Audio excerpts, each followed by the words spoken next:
and there is a digital revolution going on, and Uganda, we are moving together with the rest of the world. You realize that when we got COVID-19, for instance, and we announced the lockdown, there was that urgent desire to have connectivity in the whole country. Like when learners went home, some of them could not continue with the learning because there was no connectivity and many other areas. So this loan request which were brought to Parliament is going to address, one, the area of expanding infrastructure, providing computers and other IT devices to the districts, local governments, expanding the national backbone infrastructure, which is the main source of providing IT services.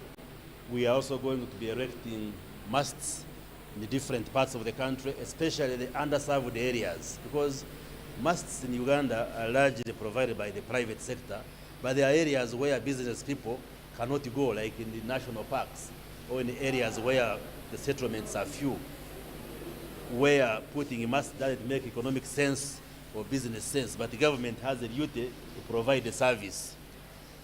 So we shall be building masts also. We shall build data centers where we store the data generated in this country and many others. The other component is automating government services or supporting e-government, because we are migrating from manual processes to digital and virtual processes.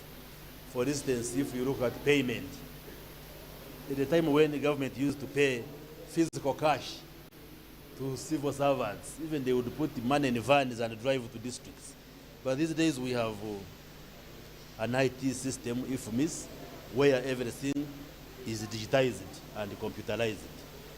We are digitizing most of the process, like applying and acquiring land titles, passports.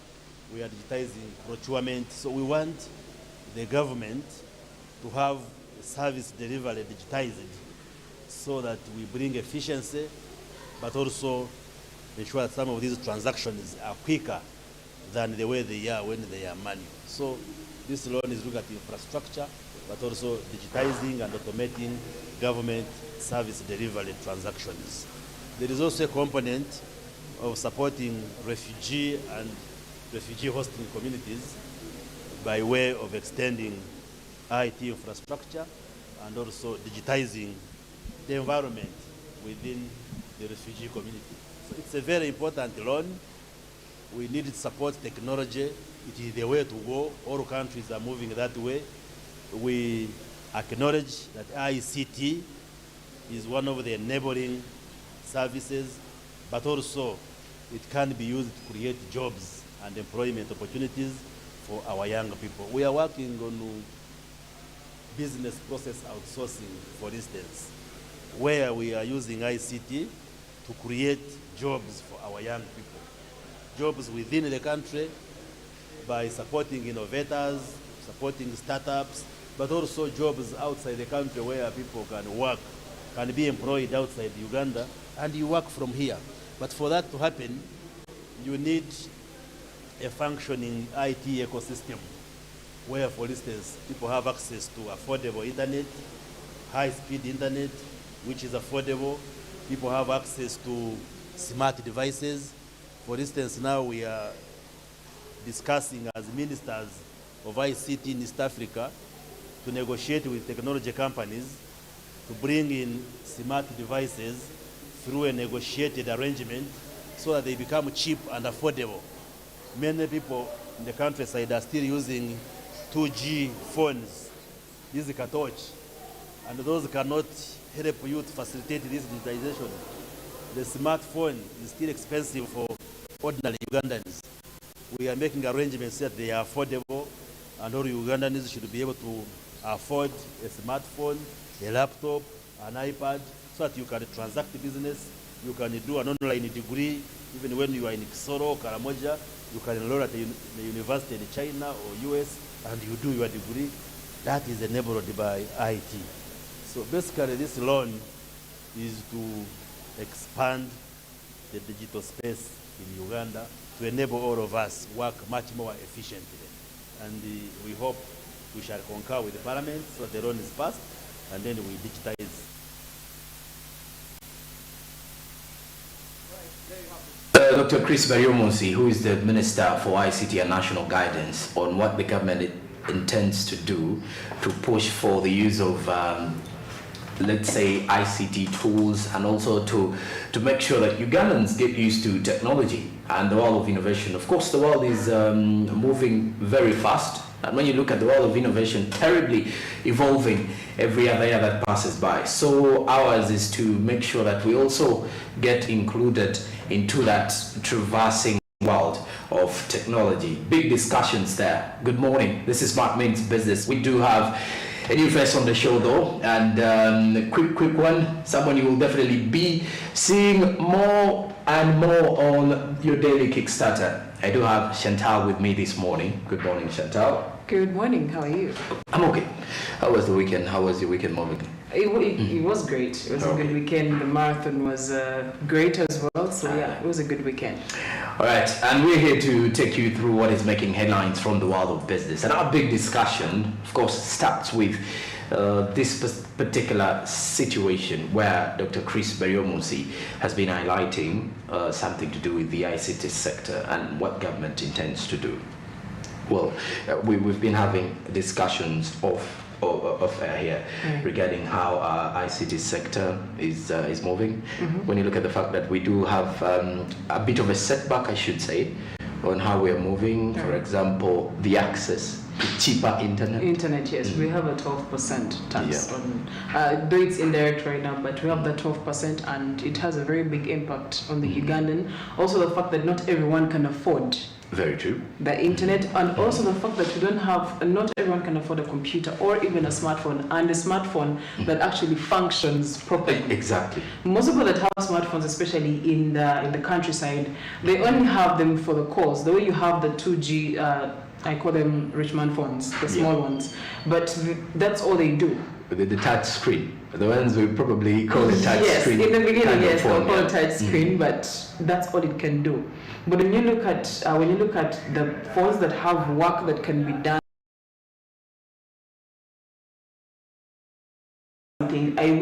I'll have access to different say platforms. Yes. Not very many people in Uganda actually have.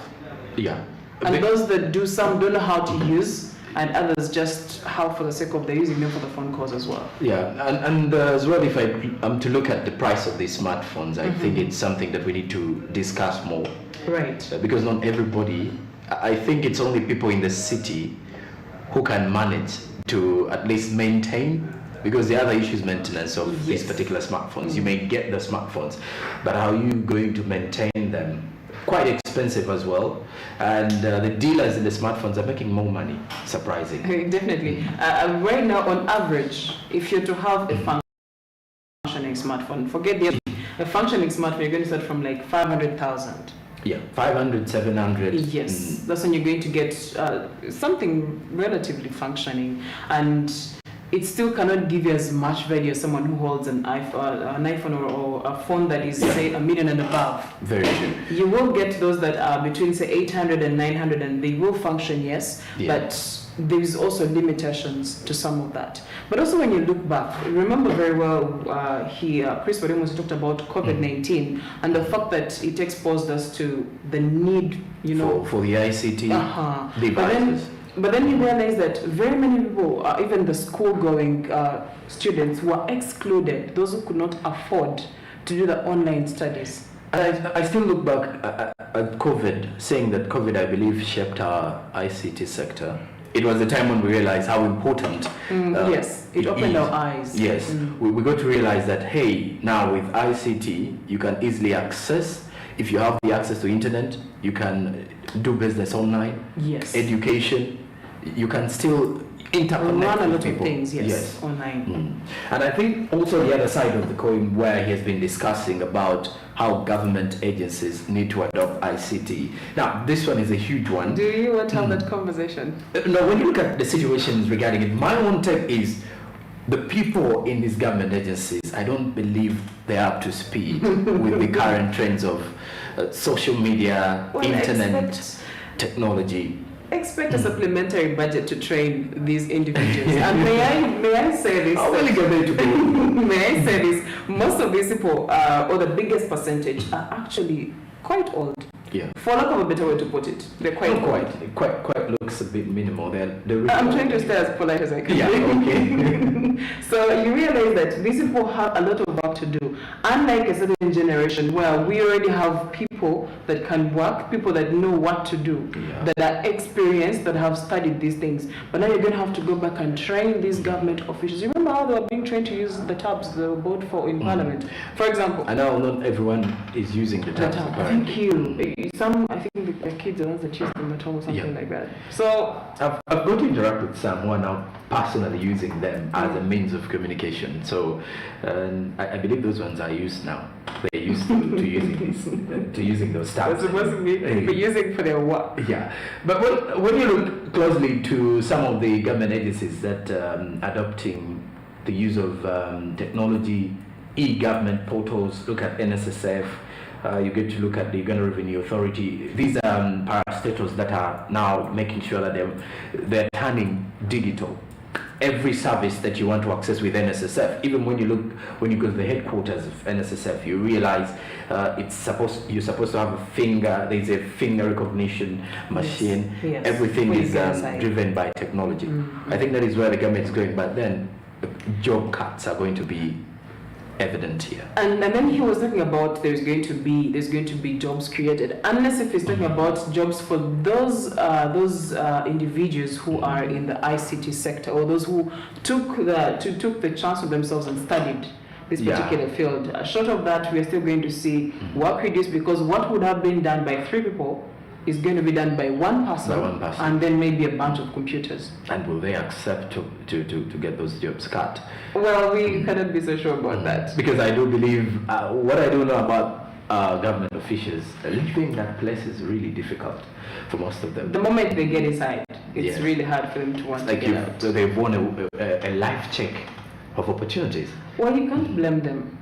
So much comes with working for government. That is plain truth. So much comes with working for government, so you can't blame them for wanting to stick in those places. And of course, I don't know how possible it is for us to adopt to the internet, rather to technology or ICT space in the country. But when you look at the internet costs, that is the biggest hindrance to Ugandans using ICT in business, for example, then also looking at in the world of innovation. But when you look at the young entrepreneurs in Uganda, most probably some of them are coming up with new ideas every day. But the bigger challenge they are facing now is world-class equipment, mainly the ICT devices. Right. Having a personal computer that can definitely help you run your business. It takes us back to the costs of these particular equipments as well. Well, the ministry will have now to sit down and, look through these things and get to figure out how to help the individuals or each Ugandan have access to some of these equipment and good equipment. It's very possible for you to go to the market and get a laptop at 500,000, used 500,000, but is it going to give you the value that you want at the moment for you to be competitive? And I don't know why our market is filled up with the UK used. Everything is UK used. Even on the market, you want to buy used UK used. So at times, even when the latest iPhone was out, you get to realize some Ugandan people are already. They already know there's the UK used. So you get to realize the market is filled up with UK used products. Because they're cheaper than the new ones, so they say. Oh. They're cheaper than the new ones. If you're going to buy a brand new, so for example, iPhone 14 right now, it's about 8 million Ugandan shillings, yeah. Yes. So, which Ugandan is going to get the 8 million? Well, they are Ugandans, but the biggest percentage is not going to afford that. Yeah. The biggest percentage. It's the small, group of people that are going to manage to pay the 8 million. What happens to Chantal out there, who is an ordinary Ugandan that wants, to also have an iPhone? An iPhone, but can access the 8 million. Yes, the 8 million. Yes. Some applies for computers. You're going to, I just want something to use, but you realize you're not going to get the value. Yeah, it's not as effective. The efficiency and effectiveness is not going to be what. It's not going to be the same as someone who has the latest, say HP or even an iMac. Yeah. So when you look at this for the government officials, these are more bigger things to look at, I believe. when you look at our ICT ministry. Of course, the ICT ministry has been coming up with innovation hubs to create room for innovation, especially among the young people. This is something you could see, but Ugandan universities currently are pushing for the use of ICT, by the way, ICT devices. Some are still stuck on the online lectures and all that. Do you remember the struggle with Yes, Makerere University when students were saying you cannot proceed with the online studies? Not all of us can afford. Yes. Yeah. I think it also goes back to how ready and how prepared are we as Ugandans?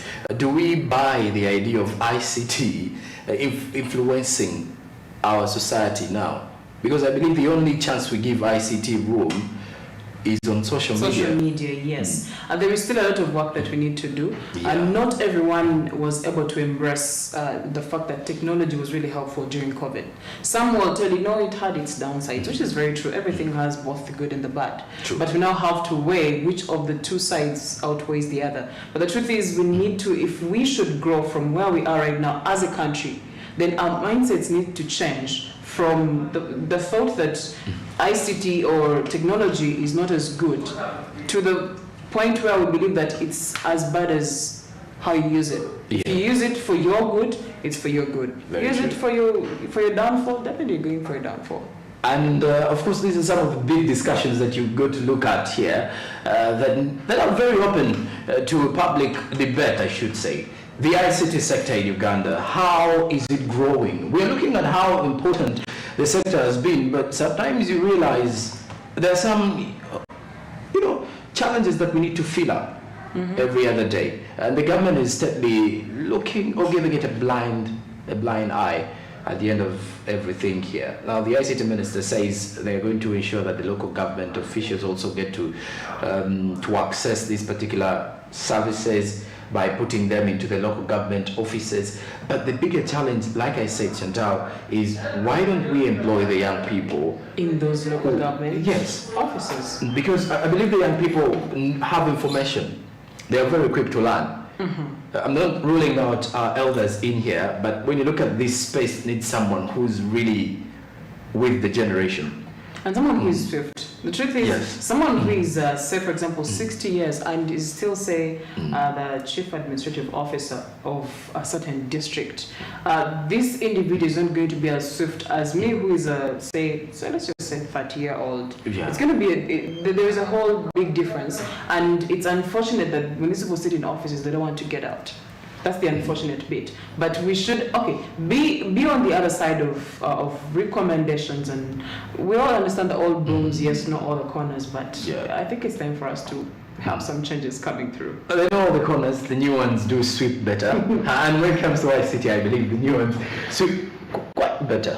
The new ones, the saying is the new brooms sweep better, and then the old brooms know all the corners. Yeah. Yeah, but then the old broom knowing the corner needs to just sit back and advise, touch that corner, do this, but Yeah. let the new And of course, broom with the new do generation, I Yes. believe we have no old corners in our city.